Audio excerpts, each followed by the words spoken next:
Well, greetings and salutations, everybody. Welcome to AMC Mailbag here on AMC Movie News. My name is John Campia. I am the editor-in-chief of AMC Movie News, and this is Mailbag, where we don't go over movie news. What we do is do nothing but take your mailbag questions. And today is a special live installment. If you're watching us later, we are actually streaming this live on Sunday morning at 11 a.m. here in Los Angeles time. And now, my name is John Campia, editor-in-chief of AMC Movie News. Thank you so much for being here today and joining me on this fine Sunday morning. Now, some people are wondering, why are we doing Mailbag Live today? Well, here's the thing. Normally, what we started doing a while ago is that we pre-record AMC mailbags. So we record two weekend mailbags, one for Saturday and one for Sunday. And we usually pre-record those on Thursday or Friday. However, this past Thursday, after we did AMC Movie Talk in the morning, me and the AMC Movie News crew, we got on a plane and flew to Kansas, and we were in Kansas all weekend, just came back, and so I thought, well, if I'm just going to have to record AMC Mailbag this morning, why not do it live and have my fellow sons of AMC join me today? So welcome, brothers and sisters and the sons of AMC. Thank you so much for being here with me today. I am so glad you're here. So we're going to do something a little bit different today. Sometimes when we do it live, all we do is take Twitter questions. Sometimes when we pre-record, all we do is take mailbag questions. But we're here today, and so we're going to do both. I'm going to take a whole bunch of mailbag questions that we pulled out of the mailbag. And by the way, in case you're wondering, you can email us here at AMC anytime at amcmovietalk@gmail.com. And we don't only pull out questions for AMC mailbags on the weekends, we also pull out questions for our AMC Movie Talk show that we do Monday through Friday. So you can send questions into there, and maybe your question will get on one of our shows this upcoming week. But then what we're also going to do today, after I read the mailbag questions that I've already pre-selected, I'm going to turn to Twitter and interact with you guys who are watching me live on Twitter. And you can send in questions, whatever, on Twitter. And you can just tweet me at John Campia. Now, don't send in Twitter questions yet. Don't send in Twitter questions yet because I won't see it. But at some point, we're going to go to the Twitter and the Twitter. I like how I call it the Twitter. We're going to go to Twitter and get your questions from there. But for right now, we're just going to take mailbag questions. And by the way, guys, if you're watching live, don't ask questions in the chat board. The chat in the YouTube chat board, don't ask questions there because, I mean, the chat just goes too fast for me on this side. So I can't follow any questions that are there. If you want to send in a question or whatever live, tweet it to at John Campia a little bit later in the show once we get up to that point. So it's been a long morning for me already. Got up, worked out, went on a bit of a hike with Ann. And now Ann's off at Disneyland with Kaori. So I've got the house to myself today. So today is no pants mailbag. Hashtag no pants mailbag today. And am I telling the truth? You'll never know. All right, guys, let's get into the first question today. We want to talk movies here, so let's get into it. Our first question today comes to us from none other than Mark Regina, who writes, "Greetings, AMC Got Talent." That's my shout out to John's Hooked on a Feeling singing. Oh, yeah. About a week or so ago on AMC Movie Talk, I started singing, "I'm hooked on a feeling," in honor of, the new Guardians of the Galaxy trailer that came out. Anyway, greetings, AMC's Got Talent. Anyway, at this point, we all know that it's inevitable that Star Wars, I'm assuming you mean Star Wars Episode 7, will cross the $1 billion mark. But is it possible for it to reach and beat James Cameron's Titanic and Avatar success at the box office? I mean, if Titanic can make $2 billion, why not Episode 7, since everyone knows it, and it could be the first film to cross the $3 billion mark? Well, Mark, here's the thing. Everybody knows Star Wars is the blood that runs through my veins. Like, I'm all about Star Wars. Star Wars is the most influential thing in my life. I'm the world's biggest Star Wars fan. Yada, yada, yada, yada, yada. That being said, I'm also not a blind fan. And, no, the Star Wars Episode 7 is not going to beat Avatar or Titanic. And the reason it's not going to beat Avatar or Titanic is because it's coming off some dreadful movies. And that hurts. It's coming off of the prequels. Now, I agree with you. I believe Star Wars will cross the $1 billion mark. I think that's a no-brainer. I think Star Wars Episode 7 will easily cross the $1 billion mark. But I don't quite think it's going to get to Avatar and Titanic levels. But if Star Wars Episode 7 is as good as we hope it will be, it doesn't have to be the greatest film of all time, but if it's just real good, if it's a real good Star Wars movie, then I believe that Star Wars Episode 8 will have a chance to, maybe meet and beat Avatar and Titanic, because then it'll be coming off a strong movie. You got a Star Wars movie coming off a strong showing, then I believe the box office potential is almost limitless.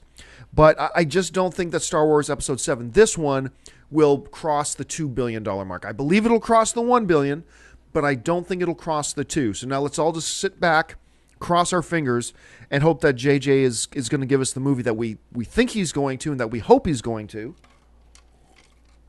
I know a lot of people really excited about it. I was excited about it. I still am. I'm super excited about it. I cannot wait. My whole life is about a countdown clock to the new Star Wars Episode 7. So let's see how that all turns out. All right, let's move on to the next question today. And the next question today comes to us all the way from JR. And JR writes, rather recently, some of my favorite reviewers have taken to Twitter and to praise a film they just saw, but they cannot reveal even the film's title because of something called an embargo. I was just curious as to what an embargo actually is. Is it a secret screening? Thanks for the question, JR, and we're going to get into a little bit of industry talk here, I guess. An embargo, okay, here's the deal. So movies want movie news sites and movie critics and everything to see a movie in advance so they can hype it up and talk about it, and so raise public awareness of a film that's opening up. But sometimes they show us in the movie industry a screening really early, like say 3 weeks early, right? As a matter of fact, I'm going to go see 22 Jump Street tomorrow night. But I know I can't talk about it until like the week that 22 Jump Street opens. I'm going to see it tomorrow night, but my reactions to the movie are under what they call an embargo. And what that just basically means is the studio is asking you, look, we're going to show you the movie in advance, but please don't talk about it, mention it, review it, whatever, until this date. Because what I find is quite often the studios want everybody to start talking about the movie the week that the movie opens. Or, within 10 days when the movie opens. You don't want the buzz to start too early because then it fizzles out by the time the movie opens. So a lot of times studios say, okay, we're going to show you the movie like 3 weeks in advance, but please don't talk about it until like 6 days before the movie opens, because they like to time that. And that's what's called an embargo. Now, they used to make us sign an agreement, like when we go into the theater. It's like we're going into the theater and say, okay, just wait a second, sign this legal contract that says we promise we won't talk about it. They don't really make us do that anymore, but it's just understood that they'll send us an email, say, hey, come to the screening of 22 Jump Street or whatever, but don't talk about your reaction to it until, June 8th or something like that. That's called an embargo. And so it's not a secret screening because I just told you I'm going to go see 22 Jump Street tomorrow night. It's not a secret screening. It's just that they want to make sure we don't give our reactions to it until a certain date, because the studios are trying to time when the buzz comes out and when they start raising public awareness to a critical mass. And that's understandable. It's a smart thing for them to do. So that's what an embargo is. All right, third question today. And the third question today comes to us from Roderick Liptrot, who writes, hello, AMC Movie Talk. We love the show. You guys make my day. Well, thanks so much, Roderick. My question is whether we would still get a Mission Impossible 5. I loved the first one and the third one and the fourth installments. The second one was puke on a stick. Thank you guys and keep up the fantastic work. As far as I know, not only are there plans to do it, I think they're already in pre-production of Mission Impossible 5. I know Tom Cruise was attached to that Henry Cavill and Armie Hammer film, Man from U.N.C.L.E. Tom Cruise was supposed to be in that. And I believe, if I'm remembering the story right, Tom Cruise, it was then announced a little bit later that Tom Cruise is going to be doing Mission Impossible 5. and then shortly thereafter dropped out of Man from U.N.C.L.E., presumably to do some work on it. Although he was also, working on Day After Edge of Tomorrow.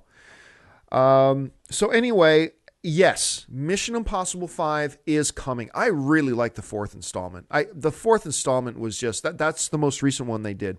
Very pleasantly surprised by it. Personally, I was really, really pleasantly surprised by how good the fourth one was. And I think it made us all excited for Tom Cruise as an action star again. Looking forward to him going back to this. So yes, Mission Impossible 5 is coming. I don't have any of the details yet at this point. There might be some floating around out there. I just know that it is coming probably in 2016. But, keep watching AMC Movie Talk for when they will reveal more and more details. All right, what was that? The third question? Let's go to the fourth question today. And the fourth question today comes to us from Ross Arnold. And Ross Arnold writes, I'm just wondering what your thoughts are on referencing social media in movies. I don't know what it is, but anytime Facebook or Twitter or anything like it is referenced or even shown, i.e. a text chat shown on a screen to be read, is really annoying. I feel like it's there solely as an attempt to keep up with the times, and it takes me out of the movie. I would rather films just pretend this stuff doesn't exist. Thoughts? Well, Russ, I see where you're coming from. I do. But let's remember, Facebook and Twitter aren't little niche, hip, trendy things anymore. Like it's not like, I'm trying to think of something that is like that's a really cool thing right now that very, very few people know about, and only the cool people know about. Well, I'm not a cool person, so I don't know about any of them. But here's the thing. Facebook and Twitter they're basically standard appliances of life.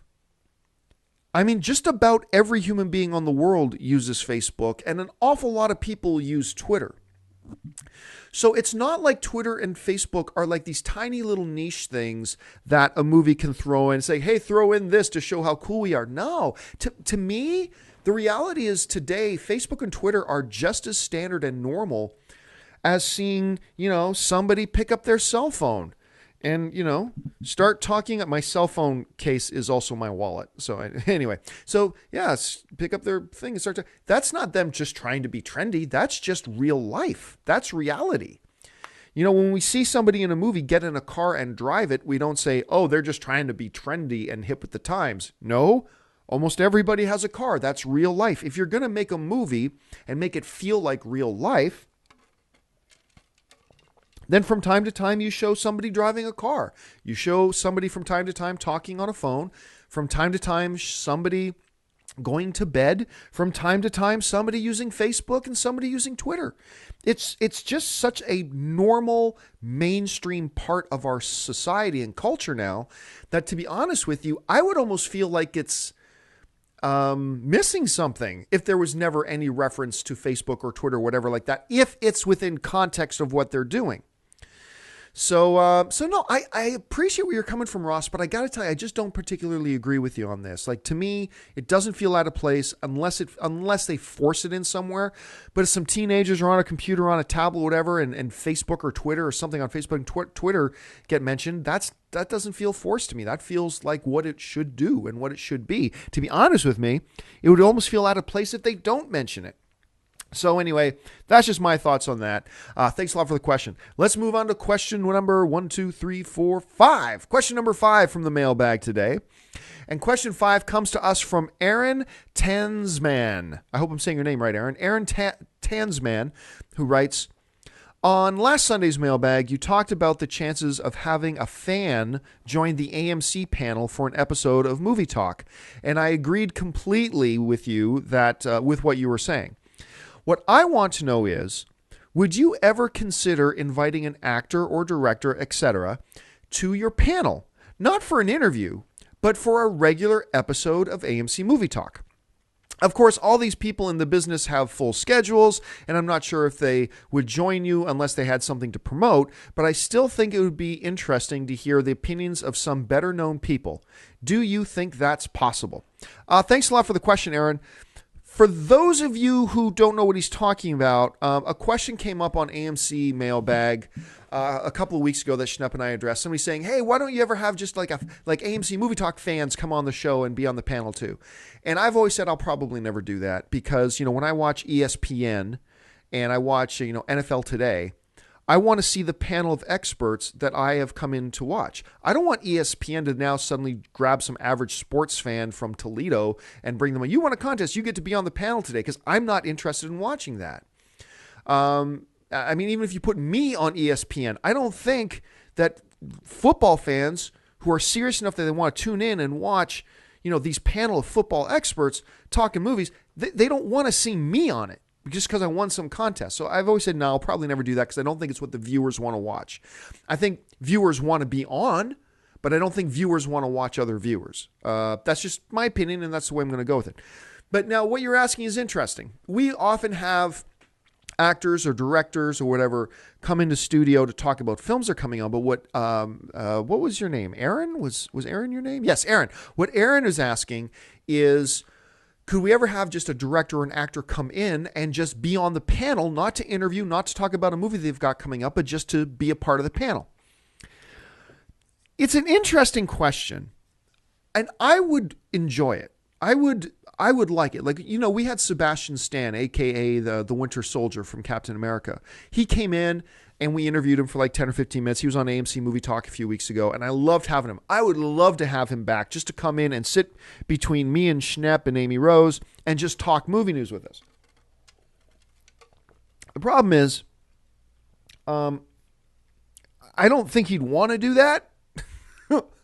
And the second thing is, I think it puts him in a very precarious position because I don't think actors want to get on there and ever say anything negative about other actors or other directors or other people's films coming out. They work in that business. They work in that industry. It's okay for me to get on and say, damn, I thought that last Rob Schneider film was a big pile of crap. But it's another thing for a dude who is working in that industry. And by the way, in the right context, I think Rob Schneider's awesome, by the way, in the right context. But it's another thing to get another actor who is a working actor in Hollywood to come on our show and ever say anything negative about anything, because they may have to work with those people in the future. Me and Rob Schneider are never going to be in a movie together. So that's a very unlikely scenario that me and Rob Schneider will appear together in a movie. Ain't going to happen. So I can talk about what I like and what I don't like. But I don't think an actor would even want to be put in that position where they might accidentally say something critical about somebody else that could end up hurting their jobs or hurting their career down the line. So I think it's an unfair position to put actors in. But here's the other thing. AMC Movie Talk has been getting more popular. And that's great. We have a great time. We love doing it. We're over 5.5 million viewers a month now. That's awesome. We're super stoked. But remember, we're not that big. We're not that big. Compared to some, we are infinitely tiny. Tiny, tiny, tiny. So, I remember this one time we had the president of Marvel, Kevin Feige, the director of Guardians of the Galaxy, James Gunn, and the star of Guardians of the Galaxy and Parks and Recreation, Chris Pratt, all on the show, right? And that was awesome. We had a great time. But then I had a bunch of people emailing me say, well, John, you got to be fair now. If you're going to have them on, you should go get Zack Snyder and Henry Cavill to come on your show too. And it's like, what makes you think that Zack Snyder and Henry Cavill would want to come on our show?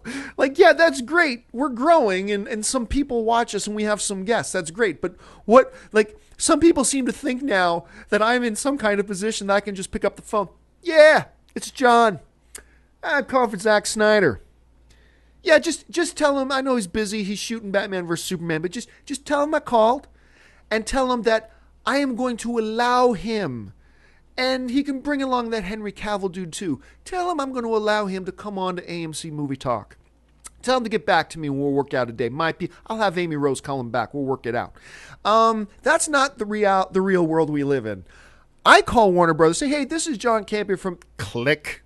Hey, who? This is not what happens. So I've actually had people, I'm not kidding you. I'm not joking here. I wish I was making this up. I've had people get angry at me because I wouldn't bring their favorite star on the show. I've had people get angry at me because I wouldn't bring people that they want. I remember that movie that was just out recently. This is a good example of it. That movie Vampire Academy.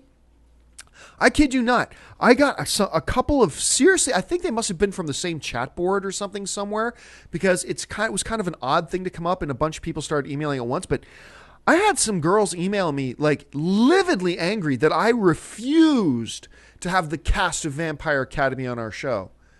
As if I had that kind of power, as if even if I wanted them on the show, like they would have come to my studio just because I asked them to. It's not reality. So, two things. Number one, I would never want to put an actor in the position that they may have to say something negative and be inauthentic and whatever, because they have to work in this same industry with these people. And I don't think you should talk crap about people in your same industry. So anyway, but at the same time, don't overestimate what kind of pull I have. I know a couple of people. We've been really lucky to have some cool people on, but don't think we're David Letterman that I can just get on yeah, it's John. Tell Pitt, I've got an opening in my schedule next week and he can come on AMC Movie Talk. Yeah, that's not reality. That's just ain't the way it works. Maybe someday, but it ain't today. So anyway, thanks a lot for the question, man. All right, let's move on to the next question. Hey, speaking of Henry Cavill, this question comes to us from Kyle Bemrose, who writes, "Hi, love the show. Been hooked on it since the Man of Steel review show. And speaking of Man of Steel, since the sequel is now called Batman vs. Superman: Dawn of Justice, which is a cool title, but doesn't it take away that this is a Man of Steel sequel and not a Batman movie? I am afraid that Warner Brothers is trying to make it where Ben Affleck is the star of the movie and not Henry Cavill. Should Henry have any say on what the title of the movie should be? And does the title kind of put Superman to the side as a side character and trash everything in Man of Steel?" Thanks a lot for the question, Kyle. Well, let me get to this first. I kind of mentioned this on AMC Movie Talk last week or the week before that. First of all, who says it's supposed to be a Man of Steel sequel? Who says this next movie is supposed to be a Superman movie? Who says? That's not written anywhere. It's the next film in this cinematic universe that they've just created. That's what it is. Superman is a part of that cinematic universe. Obviously, Cyborg is a part of the cinematic universe. Wonder Woman is a part of the cinematic universe. And Batman is a part of the cinematic universe. So who says...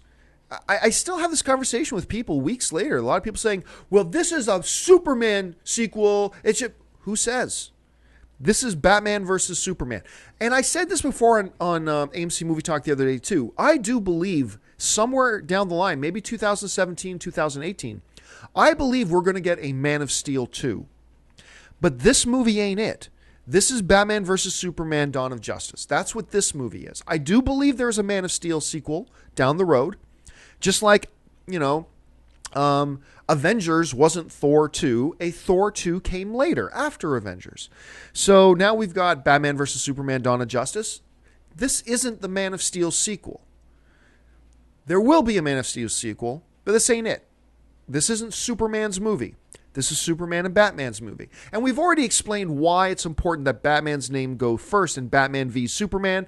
In a legal terminology, the V, that's what that's there for. The versus as two opposing parties in a legal claim. And the first name is always the name of the person who's got a problem with the other person. So like if I were suing you for, you cracked my sidewalk or whatever, then and your last name was Brown, then it would be Campia v. Brown, because Campia is the one who's got the problem with you, and I'm bringing a case against you. I'm coming after you.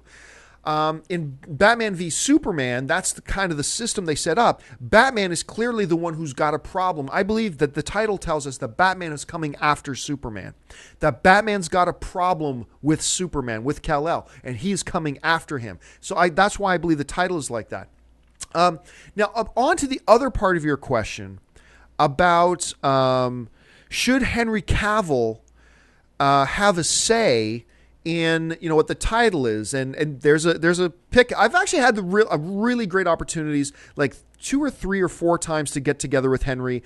Super nice guy, very big guy. Like, you can even tell he's wearing that dress shirt that his muscles are pounding out all over the place. And I like Henry Cavill very, very, very much. I think the dude is like really cool, really, really awesome. I love Henry Cavill. Thought he was magnificent in Man of Steel, and I think he's an awesome Superman. That being said, the question, should Henry Cavill have any say in the title of the film? None. I think what average movie fans, what we tend to think sometimes is that since stars are the people we know, they must have the power. The reality is they don't. Remember, actors are hired guns for the most part. There are exceptions, tons of exceptions, lots of exceptions. But I'm just saying, generally speaking, you know, Henry Cavill goes in and auditions. He goes in applying for the job to play Superman. But this is Warner Brothers' movie. This is Zack Snyder's movie. This is David Goyer's movie. This is the people who create the film. This is their movie. And they just hired Henry Cavill to wear the costume and act and be the actor. He has no power and no say over this franchise, nor should he. He's just the actor. Now, not to downplay how ridiculously difficult and important the role of the actor is and all that kind of stuff, but as far as giving them power over major decisions about the franchise, unless they're a producer as well, in this case he's not, then no, you don't give them say. They shouldn't have any say. And I don't think Henry Cavill should have any say. And quite frankly, I think Henry Cavill's the type of guy that he would tell you that he shouldn't have any say. So I have all the respect in the world for actors and what they do. I think people really undervalue the importance of actors, but importance in the areas of what it is they do. Let's not think that just because a guy is a great actor and great as Superman, that suddenly that means he should be making decisions for the franchise. No, not at all. He didn't even write the words that came out of his mouth in the movie. Somebody else wrote those. It was his job to take those words, take the direction of the director, take the story, and bring his character to life as good as he can. And he did a great job of it. But that doesn't suddenly mean he should be making decisions about the movie. Go pay for your own movie. Go produce your own movie. Go direct your own movie if you want that. If you're an actor in this movie, your job is to bring the character to life, and you let the other people make those decisions because that's what their job is.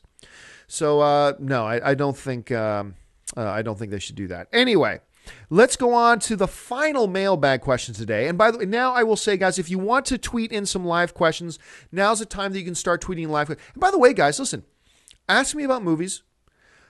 Ask me about the industry. Ask me about behind the scenes stuff if you want. Ask me about some technical stuff or behind the scenes stuff at AMC Movie Talk. I like to do that here on Mailbag. I like to kind of open the curtain and let you guys see how we do things here. So feel free to ask about anything you want. Just tweet in a question at John Campia there, and I'll have the Twitter board open. But for now, let's get to the last mailbag question.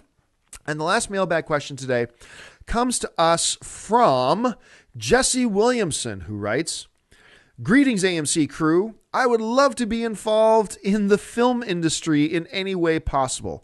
How did you all get to where you are today?" Well, I'm not going to go into it all again. I'm just going to tell you about it and where you can find the link. I think it was last week, I did a video, a 2-hour video, and I can't remember the exact title, but it's basically how to get started in film blogging and film punditry and online film criticism. Okay. I made like a 2-hour video where I talk about, and in that video, I spend the first 15, 20 minutes talking about my background, about how I got into it.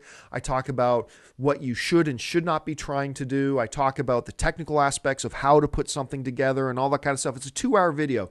If you're interested in getting involved in online film punditry, whether it's a blog or an audio podcast or YouTube videos, whatever, that video was made for you. Because you're a film fan, you want to do it as a hobby, or maybe someday you want to turn it into a career, I don't know, but you're a big film fan, you just love to do it as a hobby. I made that 2-hour video for you. So what I'm going to do is, once we're done this show live, I'm going to get the link to that video, and I will put it in the description of this video. But you can search YouTube for it, like how to film blogging or look for how to do film blogging or something in YouTube, and you should be able to find it. But if not, after we're done the live video, I will put that link in the description of this video, and you can go and find that video. Like I said, it ended up being like 2 hours. So I don't know if that's a good or a bad thing, but hopefully you guys will find that helpful. Okay, I'm going to take a sip of water. Did I mention Anne's gone? I got the house to myself today. Anne's gone to Disneyland with Ashley and Kaori, and I'm sure they're having a blast. I might go play in a poker tournament today, actually. There's a pretty good poker tournament later. I might go play in. Anyway, you don't care about that. Let's go over to the Twitter board. I'm going to warn you guys right now. I have not pre-screened these. I'm just going to flip over the Twitter board. I'm going to see what we got, and I'm going to ask. But I'm going to let you guys know this. Try not to ask all comic book questions. I will pick out a couple of comic book movie questions, but if you want to increase your chances of getting your question asked out on Twitter, try to think of some non-comic book movie questions, because there are going to be a lot of them in there. And if you want to make yours stand out, don't make it a comic book question. So let's jump. Watch this. The first 3 will be comic book questions. All right, let's jump over to Twitter and see what we got. Okay. Okay, Julius Duretz is writing, do you think that too many commercials or trailers for a movie make the hype for it go down when it comes out? Example, 22 Jump Street. Well, it's an interesting question, Julius, and we just had this discussion about The Amazing Spider-Man 2, is that, the first couple trailers came out and they look great and they look awesome, but then they over-marketed Spider-Man 2 to the point where it was like opening weekend came and it's like, oh, I almost forgot that it was opening because I've just been so inundated with Spider-Man marketing that I've almost forgot it's coming out, or it's actually started to kill some of my enthusiasm because you piqued my excitement too soon. And fellas, you know what happens when your excitement gets piqued too soon, right? Am I right? Anyway, they piqued my excitement too soon. They premature peaking, if you want to call it. So they really just blasted us with so many different trailers and so many different commercials and so many different clips and so many different this and so many new. It was like every single day, new exclusive images from Spider-Man 2, new exclusive images from Spider-Man 2. That by the time the movie came out, I think there was some fatigue about it. Now, I think it's odd that you're mentioning the 22 Jump Street thing, because I don't feel that for 22 Jump Street at all. I do not feel like they've over-marketed this. I've seen 2 trailers for it, 2 versions of the trailer I've seen. Maybe there's a third out there, but I don't think in this case that they have overdone it. I really don't. I don't get that same sense that you seem to have, that they've marketed it so much that the hype is starting to go down. I think 22 Jump Street is going to do just fine. But yes, it can happen like we saw with Amazing Spider-Man 2. All right, let's run back over Twitter, see what's in here, find what's interesting here. Okay, this is a thing about a technical question. Dylan is asking, you said that mics are important. What mics, brands, or models do you guys use? Well, on AMC Movie Talk, we use like really high-end, expensive lapel mics. In here, I am using a Behringer C1. This one, I have a different one over there that's a little bit more expensive. This Behringer C1 is a wonderful microphone. It's a really good condenser mic. I bought it for about, I think you can get it for like $60. And it's crazy. The audio quality of this microphone is spectacular. So I use that. When we use handhelds, I use like Shure SM58s. So those work great, and they're not that expensive. So those are the mics I like to use. All right, let's jump back over to Twitter, and let's see here.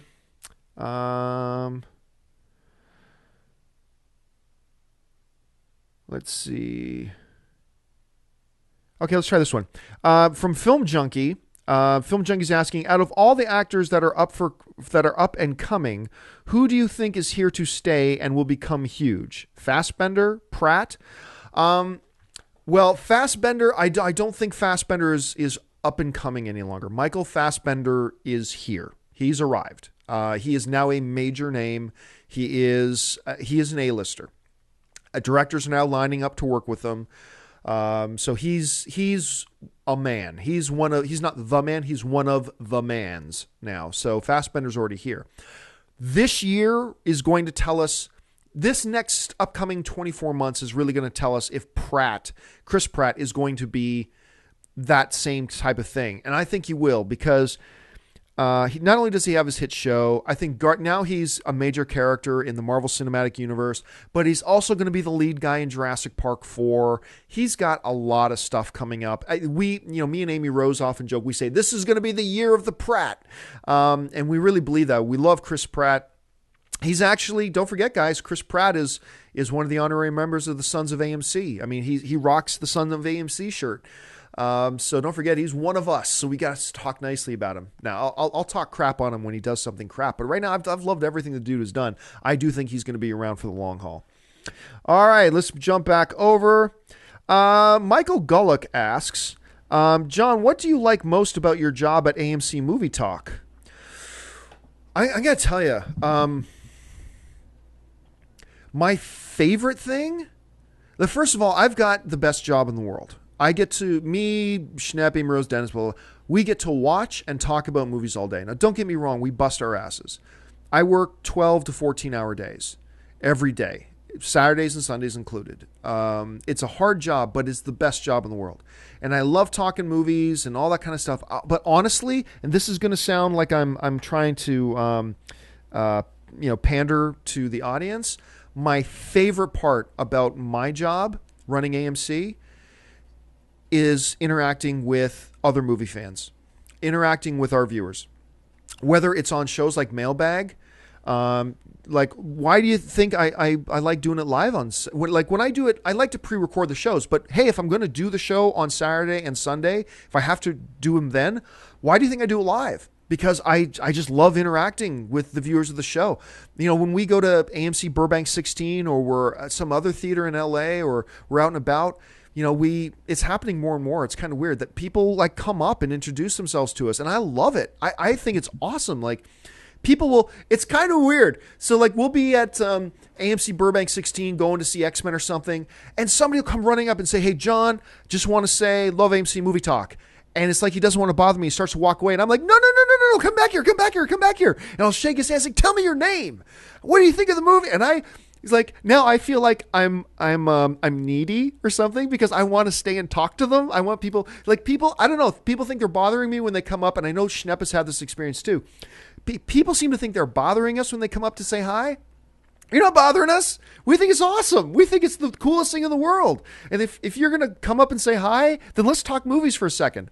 And, so they'll come up to me in the theater and we'll talk for like 10, 15 seconds and exchange names and things like that. And then they go off and whatever. To me, honestly, interacting online, interacting in person, my favorite part, my total favorite part. I get the biggest kick out of it. Because I almost swore. I'm an effing nobody. I'm an effing nobody Canadian kid who just happens to love movies more than anything. Started a weblog, and now I get to go to premieres and I get to talk to directors and people want to come up and talk to us about movies. I think it's the coolest thing in the world, and I geek out about it. Now, John, shouldn't you be professional and act more professional? Act like you've been there, that sort of thing. Act like you've been there. Be more professional. Screw that. I'm having the time of my life. I'm having a great time, and I love just doing what we do, and I'm going to enjoy it, and I'm going to be me as I do it. So anyway, that's my favorite part about working, doing AMC Movie News. All right, let's see what we got here. Mike Rod asked, was there a movie you walked out on, or do you stay to the end? Generally speaking, I stay to the end. I've only walked out of 3 movies in my life.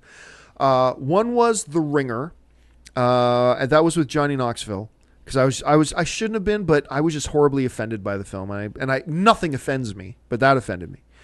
I walked out of Dark Water, with I keep forgetting the actress's name. She's gorgeous, and she's very talented. But anyway, Dark Water was a movie I walked out on. I thought it was just terrible. And then I recently walked out of the one, what was it called? Movie 57 or Movie 47? That one that was out last year with that was 50 different clips. I don't even remember the name of the crappy movie. I hung in there for 21 minutes, and I'm like, kept looking at much. I can't do it, dude. I turned to Soul, who was with me. I said, dude, I cannot do this. I cannot stay in this movie. And I got up and walked out. So those are the 3 that I've walked out on. The Ringer, Dark Water, and movie 57 or movie 47, whatever the name of the title is. So anyway, those are the three I've walked out on. But generally speaking, I try to stay to the end no matter what. Even if I hate a movie, I stay to the end. But those are the three that I just couldn't bear to stay to the end on. All right. Let's see. If Manish is asking, if 50 Shades of Grey is successful, could we see the return of movies like Basic Instinct or 9.5 Weeks? Yeah, I think we can see a return to those movies with or without. I don't think 50 Shades of Grey is going to be associated or seen in the same kind of genre with those movies. I think 50 Shades of Grey, I got to tell you, I mean, bring on the filthy, but I'm very, very curious to see how this movie works out and the direction they go with this movie. Because it is targeted at younger women, but if you're going to do this book any kind of justice, you got to be pretty raunchy and filthy. And I just don't know how they're going to do it. I don't know what they're going to do and how they're going to do it. But unlike, say, Basic Instinct, which is a distinctly adult film, not just because Sharon Stone's spreading her legs, but because it is a heavy film. It is a dark film. It is an adult film. 50 Shades of Grey, I think, is going to be a lot of fluff with some rough sex. And we'll see how it turns out. But my initial feeling is that it's going to be a fluffy kind of film, not making innuendo jokes towards fluffers. I'm saying I think it's going to be a poofy, fluffy kind of film with rough sex thrown in. And I don't even know how they're going to shoot that and keep it to be whatever rating they're going for. But I don't think that 50 Shades of Grey will have any association with films like the ones you're talking about. So I don't think there's an association between the two. All right, let's move out. Any news on new movies coming out in 24 frames per second? From Final Film Comment. Well, what I think you're talking about, Final Film Comment, all movies come out in 24 frames per second. I think you're wondering about the 48 frames per second. Because remember, the Hobbit movie, the first Hobbit film came out in 24 or 48 frames per second. Peter Jackson, I don't think he was the first guy to do it, but I think it was the first major film to do it. Peter Jackson tried releasing the Hobbit film in 48 frames per second. Now, for those of you who don't know what I'm talking about, video is actually a series of moving images, right? And like right now, what you're seeing, I believe I stream and I broadcast in 30 frames per second. So for every 1 second of video you're seeing, that's actually 30 separate framed images that you just saw. You just saw 30 images in 1 second, which creates the illusion of movement and video in motion, right? Most films, and films always look different than video because they have always shot primarily in 24 frames per second. It gives it a different look. So every 1 second that you're watching a movie, you're basically seeing 24 individual images. Okay? I know I'm not being completely accurate. I'm speaking in the most basic of terms. Now, what Peter Jackson did with The Hobbit was he said, well, technology is advancing. Let's try something a little different. And what he did was now in 1 second of The Hobbit, what you were seeing if you went to go see a 48 frames per second screening of The Hobbit, because they also had 24 frames per second screenings of it. But if you were one of the people that went to go see the 48 FPS frames per second screenings of The Hobbit, that was shot with 48, so double the amount of images per second. And what that did was it gave The Hobbit a hyper-realism kind of look to it. What I call and what a lot of people call a hyper-realism. And is it better? Well, technically, yes. It's double the amount of images per second. But a lot of people like me, I know a lot of people like Dennis Zen, hated the way it looked. It felt like an ABC afternoon soap opera. Like, that's what it felt like to me. I did not like the look of it. Technically, it is more advanced. Technically, it is better. But my eye test, sitting down there and watching it, I was annoyed by it, to be honest with you. And, and some people argue with John, that's just because you're not used to it. Fair enough. That might be true. But it also might be that I just didn't like the look of it. Maybe if I got used to it, I would appreciate it more. but I know guys like me and Dennis, whatever, just did not like the look. Now, so what you're asking is not about future 24 frame per second film. I'm assuming you mean what about the future of more 48 frames per second films? I believe Cameron is shooting his new avatars in 48 frames per second. Other than that, I haven't heard much about it. It didn't really catch on. Maybe it will later. I know Cameron really wants to push the technology, but we'll see how that goes. All right, we're at 45 minutes. Let's go a little while longer. Okay. Darth Alex saying, John Campea, do you think with the recent flop of Blended that movie studios will now hold on marketing films with Adam Sandler? Well, no, you're not going to hold on marketing films. I mean, if you've got a film you're releasing, you're going to pay to market it. And let's not forget, did Blended just do well? No. But despite whether I liked some of them or not, a lot of the recent Adam Sandler comedies have made money. They've made money. Now, I'm just going to do this on the fly. Let me open up Box Office Mojo. Oops.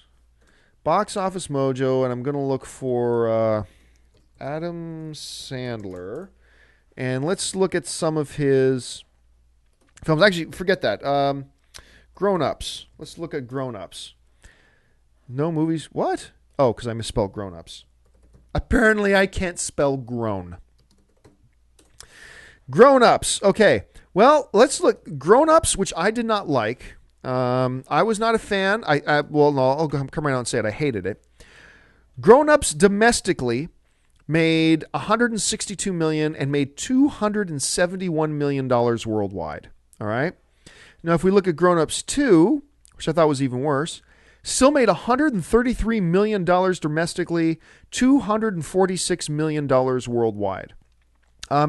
So let's not forget that these Adam Sandler comedies that he's doing right now are making money. So this new one, Blended, which stumbled at the box office, that's an aberration. I think studios still believe in Adam Sandler. I love Adam Sandler. I just wish he would start doing different types of stuff because I think he is a brilliant dramatic actor. I wish he would try more of that. But I mean, all this stuff he's been doing lately, especially That's My Boy, the one he did with the dude from Lonely Island, just terrible, awful, ridiculously bad stuff. So anyway, but no, I don't think studios are ready to give up on Adam Sandler, not by a long shot, nor should they be. All right. Let's go back over to the Twitter stream. And Razvan is asking, do you think we'll ever get a Spaceballs 2, The Search for More Money? No, I don't. It's kind of funny you mentioned that, though. I literally was just last week, one night, me and Ann were just hanging out at the house, and I popped on, hey, what's on Amazon Prime right now? And lo and behold, there's Spaceballs, and we watched. I love Spaceballs so much. Love Spaceballs. And I can tell you, this is the honest truth. I made a list a long time ago about the top 10 funniest single moments in film. And my number one has always been and will always be, no single moment in a movie has ever made me laugh as hard as this. And it sounds dumb, and you're probably not going to laugh. But in the context of it, no single moment in movie history has ever made me laugh as hard as this one. It was in Spaceballs when Dark Helmet and Lone Star are having their Schwartz fight. And Dark Helmet knocks away Lone Star's Schwartz, his lightsaber, if you will. And Dark Helmet lowers his helmet and he goes, "Now, Lone Star, you will see that evil will always triumph because good is dumb." Like I said, you probably didn't laugh when I just said it, right? Right? Let's be honest, you didn't laugh. For me, the first time I heard that, I thought I was going to be physically ill. I thought I was going to be physically ill. I seriously, my guts started cramping up. My abs were like in knots, and I couldn't breathe because I just kept laughing and laughing and laughing. That to me, somebody on the chat board is saying, "Comb the desert." That's a great moment in Spaceballs. So yeah, I mean, it's such a classic, great moment. But no, I do not believe we're ever going to see Spaceballs 2. I believe Spaceballs was capturing lightning in a bottle. I think if you try to do another one, it would feel tired and desperate. The first one is just gorgeous, beautiful brilliance of a spoof film. If you have not seen Spaceballs, go watch Spaceballs. It's so damn funny. Let's go over here. Let's see. Richard Kovacs is asking, hey, John Campia, what happened to Kristian Harloff? Haven't seen him all week. Thanks. Yeah, great question. Look, let me bring this up. Everybody works at AMC Movie Talk a certain number of days a week. So like Schnepp's not on one day. It's like, oh my gosh, where's Schnepp? Well, Schnepp usually does Monday, Tuesdays, and Wednesdays. And he wasn't there Thursday. He's not on every day. Kristian does 2 days a week. Same with Amy Rose and Miri and Alicia. And Dennis is on whenever he wants to be on and stuff like that. So not everybody's on every day. So if you go a few days, and then remember last week was a special week that we were gone. Like we had to get on a plane and fly to Kansas City. So we didn't even have, we only had people going on the trip on the show on Thursday. Kristian wasn't scheduled to be on Monday, Tuesday, and Wednesday, so he just wasn't there. Don't freak out. Heavens, do not freak out.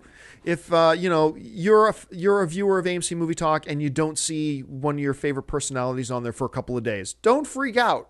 Kristian's still around. Kristian's still here doing his thing. It's just that he wasn't, because of the upheaval, he just wasn't there last. He's going to be on this week. Don't worry about it. Okay, let's go over to the next question. Brent Parker writes, would you ever be in favor of a sequel to Let the Right One In? Yeah, I'd be all for it. I don't know if it would be good or not, but I have the same feeling about sequels as I do about reboots. Do it. And if you make a great movie, then we as film fans have another great movie. And if it turns out that it sucks, we still have the original. Like, remember that Robert De Niro, Billy Crystal film, Analyze This? That's a great comedy. I love that movie. I think it's wonderful. So they did a sequel. It's called Analyze That. Big bucket of crap. Just awful. But just because it was awful, do you think now when I watch Analyze This that I enjoy it any less? Nah. I still love it every bit as much as I did. So, yeah, damn right I'm glad they did it. And I'm glad they made a sequel, but I didn't end up liking it. It ended up being bad, but it doesn't matter because I still have the first one. Now ask me, am I glad they made Godfather 2? You might say, well, you don't need a second Godfather movie. The first movie was perfection. You don't need to do a sequel. Aren't we glad they did Godfather 2? Damn right. One of the greatest films ever made in the history of cinema. Of course we're glad they made it. Even though, I'm telling you, if it was around today, if Godfather had just come out 2 or 3 years ago, and then they announced Godfather 2, there would be people going, you don't need a sequel to Godfather 2. Well, you don't need any film. There's never been a film made in the history of mankind that needed to be made. But could it be good? And could it give the audience something great? Yes, so you go ahead and make. So yes, I'd be all for making a Let the Right One In sequel if they wanted to do something like that.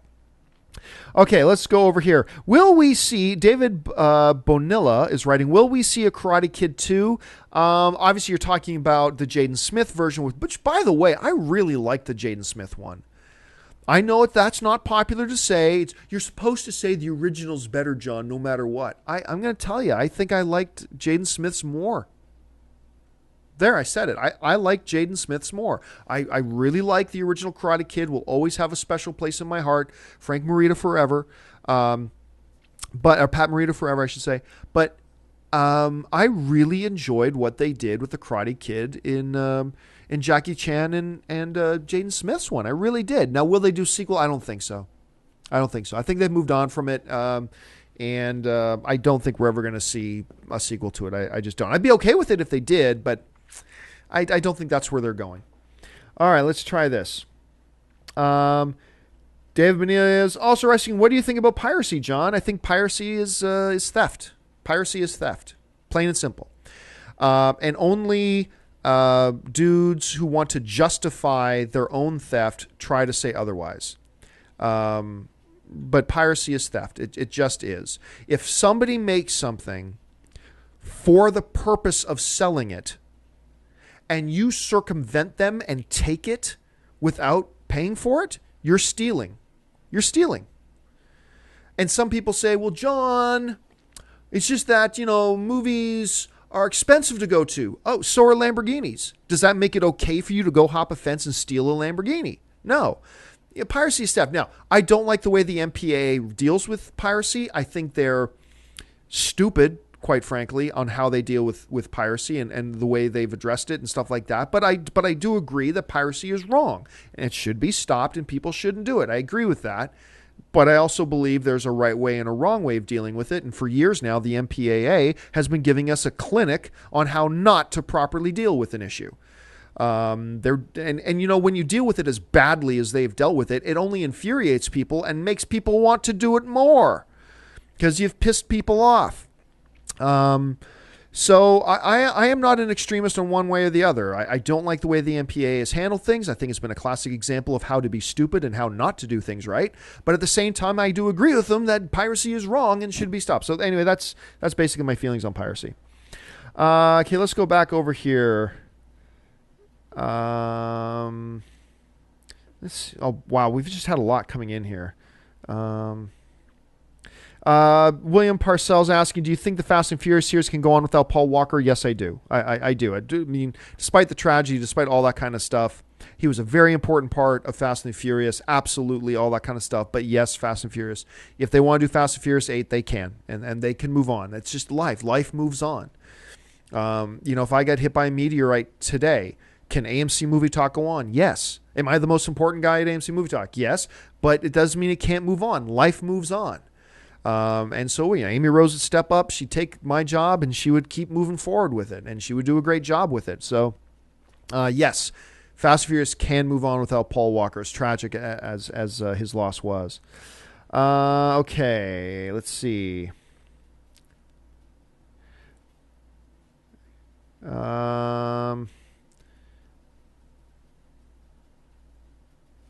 Thanos just confirmed to be in Avengers 3. I think we've all assumed that Thanos is going to be in Avengers 3 forever. YCL's asking, do you think Tony Jaa has a future in Hollywood? For those of you who don't know, Tony Jaa is a freak of nature. Remember when Jackie Chan got really popular 15 years ago because he was this dude. I mean, he was always really popular, but with North American audiences, he got really popular like 15 years ago because he's a dude where he could do all of his own stunts and all that and everything. Tony Jaa takes it to another level. Tony Jaa is crazy good. However, I don't think he will make it big in North America for a couple of reasons.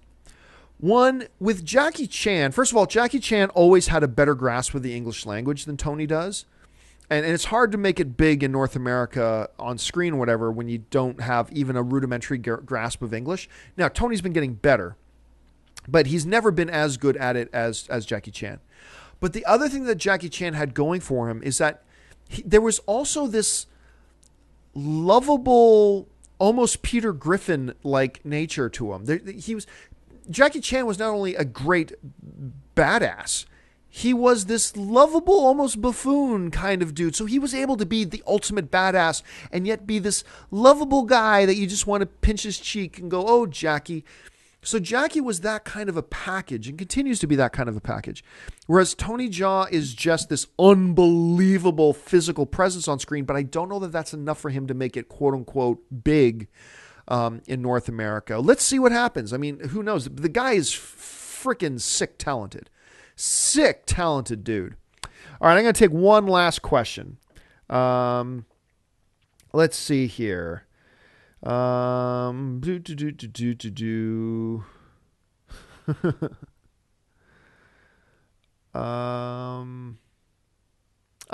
Michael Precourt is asking, hey, John, what do you think of the Sin City poster that was rejected by the MPAA?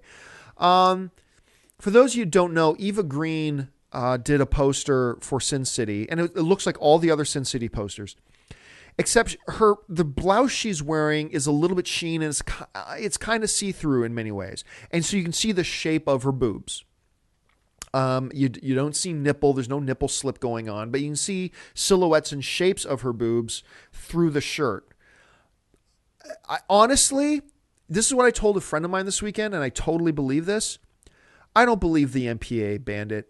I believe the Weinsteins called their buddies to the MPA and said, hey, it's Harvey. Do me a favor.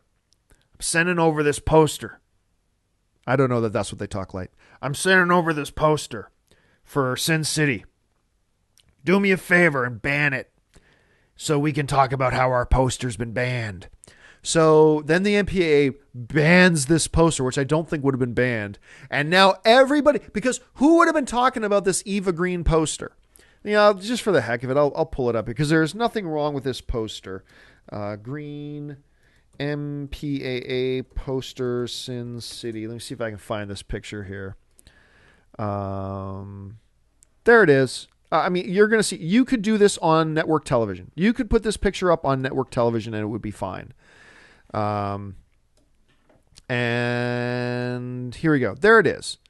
Sin City. So you can see silhouettes. You can see boob silhouettes. Yes, you can. But nothing that you can't put on TV. And they banned it. But I have no doubt in my mind. Now, I can't back this up. So I'm going to say it's a fact. I'm just saying I personally have no doubt in my mind that this is a situation of, because how many of us would have been talking about this poster otherwise? Okay, yet another character poster for Sin City just came out. None of us would be talking about it. But then Harvey calls his buddy at the MPA. Hey, it's Harvey. Once again, I have no idea if that's what he talks like. Do me a favor and ban this poster so we can slip news leaks that the MPA has banned this poster. And now everybody's talking about the poster. So that's kind of what I think what happened here. Anyway, guys, we are at an hour. That'll do it for us. Thank you so much for joining me for this installment of AMC Movie Talk. Listen, don't forget, lots of great movies playing right now at AMC theaters everywhere. Head on over to www.amctheaters.com for your theater, showtime, and movie ticket information. Listen, don't forget, if you like this video, click on the subscribe button, become a subscriber, take the share function and embed this video on your YouTube or on your Twitter. Help spread the word about AMC Movie Talk and everything that we do. And if you like this video, do me a favor and click the thumbs up button. It's just a good way of letting us know that you like the videos that we're doing. So that'll do it for me, guys. Thank you so much for joining me for this installment of AMC Mailbag. We'll be back again for tomorrow for the first episode of AMC Movie Talk of the week. Make sure you join us then. It always streams live at 11 a.m. Los Angeles time. For those of you who are asking me, it's the same time every day, 11 a.m. Los Angeles time, provided there's no problems with YouTube. So you'll be able to find us there. So thanks a lot for joining us, guys. For AMC Movie Talk, my name is John Campion. Until next time, bye-bye.